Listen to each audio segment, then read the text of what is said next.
ሻሎም ዕብራውያን ምዕራፍ 13 ካብ ፍቕሪ 5 ክሳብ 6 ከም ዝብል ቃል ነንብብ ንሱ ባዕሉ ኣይክሓድገካ ከቶ ድማ ዕሽሽ ኣይክብለካ ኢልኒ እሞ ስለዚ ተቢዐ እግዚአብሔር ረዳእየ እዩ ኣይፈርህን እየ ሰብ እንታይ ከይገብረኒ ንበል ክብርን ኣምላኽ ይኹን ድሕራን ኢየሱስ ተኣምኖ ኮንካ ንቃሉ ድሕራ ተኣምኖ ኮንካ እንታይ ብለና ኣሎ ተቃል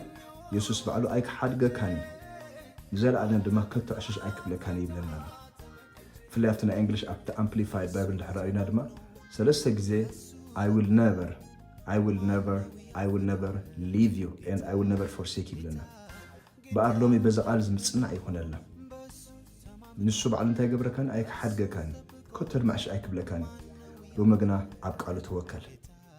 ኣብ ቃሉ እመን ኢየሱስ እመን ነው ተባረኹ